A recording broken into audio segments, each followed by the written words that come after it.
I know I'm hard on like what we're trying to do at times, but it is weird. Like when you're little, you have to make some like noise so people are like, who are these cocky assholes, to be able to then show the human side of what we really do. So it's this funny dance that we have to do. So yeah.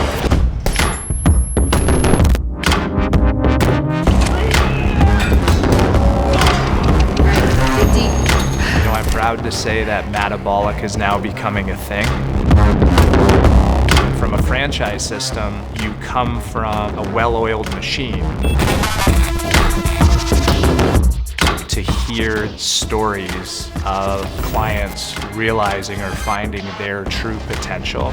It was nothing we set out to do, but it's something pretty spectacular to see.